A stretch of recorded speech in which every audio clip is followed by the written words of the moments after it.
Morning students, now we are going to discuss about the TT based. In this we are going to discuss about the design thinking concepts. Okay.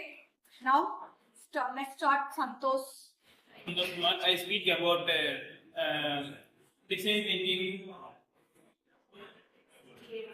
நான் ஒரு story சொல்றேன். அந்த story மூலியமா வந்து நம்ம design திங்கிங்கை வந்து ஈஸியாக நம்மளால வந்து புரிஞ்சுக்க முடியும். எப்படின்னா வந்து உங்களுக்கு வந்து ஃபெராரி லேம்பர்கினி எல்லாம் தெரியும். இப்போ ஃபெராரியில வந்து கார் எல்லாம் லான்ச் பண்ணாங்க.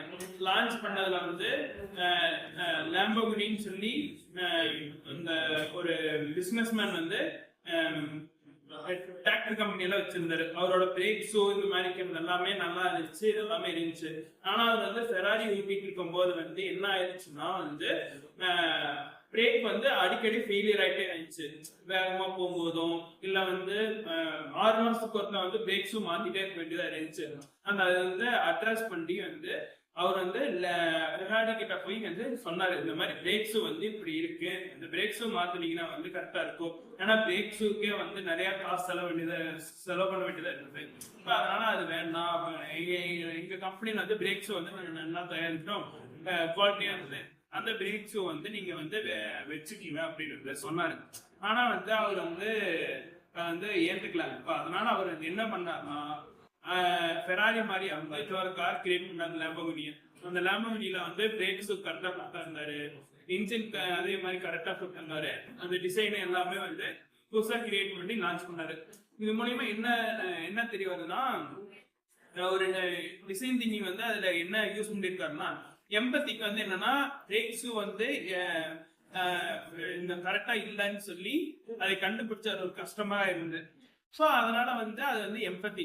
அப்புறம் வந்து டிஃபைனர் என்னன்னா, அந்த பிரேக் ஷூ அந்த மாதிரி இருக்கிறது எல்லாத்தையும் வந்து புதுசா வந்து அவர் கிரியேட் பண்ணாரு. கிரியேட் பண்ணி அந்த ஒரு காரை கிரியேட் பண்ணார்ல, கிரியேட் பண்ணி அது என்னென்ன பிரச்சனை இருக்கு, என்னென்ன டிராபேக்ஸ் இருக்குன்னு சொல்லி அதை கண்டுபிடிச்சு அதை கிரியேட் பண்ணி இது பண்ணது வந்து டிஃபைனர். அப்புறம் அடுத்தது வந்து என்னன்னா ஐடியட்னா இனோவேட்டிவா வந்து அந்த காரோட டிசைனு, அப்புறம் வந்து அந்த இன்ஜினோட ஃபங்க்ஷனு இந்த மாதிரி இருக்கிறது எல்லாத்தையும் வந்து ஒரு ஐடியாவா பண்ணி ஒரு டிராயிங்கா வந்து ஒரு இதா பண்ணி இது பண்ணாரு. அடுத்தது வந்து ப்ரோட்டோடைப் என்னன்னா அது ஒரு மாடலா செஞ்சு அந்த இன்ஜின் எங்க வைக்கணும் இந்த மாதிரி இருக்கிறதெல்லாம் வந்து கரெக்டா வந்து பிளான் பண்ணி இதெல்லாம் பண்ணாரு. டெஸ்ட் வந்து என்னன்னா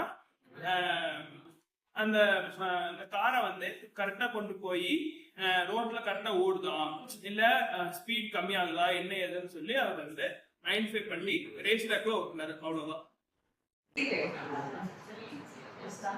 Actually, IoT நம்ம கிட்ட வந்து ஆல்ரெடி நிறைய பேசஸ்ல நிறைய டிவைசஸ் இருக்கு. But what I say is there is a problem in agriculture sector. அதாவது not a problem, but இது ஒரு பர்பஸ் இருக்குன்னு சொல்லலாம். ஆக்சுவலி வந்துட்டு ஒரு டிவைஸ் நார்மலா நம்ம வந்து கிரியேட் பண்ணிருக்கிறதுனா ரிமோட் கண்ட்ரோல் மூலமா இரிகேஷன் ப்ராசஸ் வந்துட்டு கண்ட்ரோல் பண்ணுவோம். ட்ரோன் சிஸ்டம் மூலமா வந்துட்டு பெஸ்டிசைட்ஸ் எல்லாமே வந்து கண்ட்ரோல் பண்ணுவோம். பட் ஒரு சில கிராப்ஸுக்கு வந்துட்டு தேவைப்படாதுன்னா ஒரு சில கிராப்ஸுக்கு வந்துட்டு தேவைப்படும் மாதிரி இருக்கலாம். இக்கான்ஸோ அங்க போய் நேரில் வந்துட்டு நம்ம செக் பண்ணக்கூடாதுங்கிறதுக்காக தான் நம்ம என்ன பண்றோம்னா கண்ட்ரோலிங் இந்த ரிமோட் சிஸ்டம். ஆனா சம்டைம்ஸ் இன்கேஸ் ரெயின் வந்திருந்தா கூட அது ஆட்டோமேட்டிக் சிஸ்டம் மூலமா ஆல்ரெடி இருக்கு, எல்லா ப்ராசஸும் இருக்கலாம். ஆல்ரெடி வந்துட்டு அந்த ஏரியால ரெயின் ஆகிருக்குன்னு தெரியாம நம்ம ரிமோட் கண்ட்ரோல் மூலமா இரிகேஷன் சிஸ்டமா ஸ்டார்ட் பண்ணிருக்கோம். அந்த ப்ராசஸ் எல்லாம் தடுக்கிறதுக்காக நம்ம என்ன பண்ணலாம்னா அந்த சாயிலோட pH வேல்யூ வந்துட்டு சென்சார் பண்ணி அந்த சென்சிங் வந்துட்டு ரிமோட் ஆல்ரெடி நம்ம சிஸ்டமுக்கு வர மாதிரி ஃபீட் பண்ணி from there we can control the irrigation system.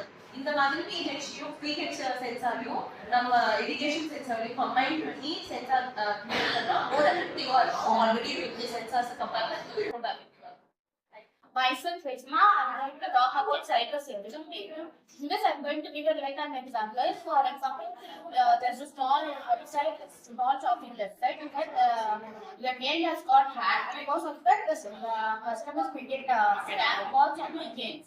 So that what the customer, what the shopping website could shut down their, so that they could shut down their website. And after that, they will upload the server, and after that, After that, they give the stress study so that the cybersecurity is more important because of the no snap.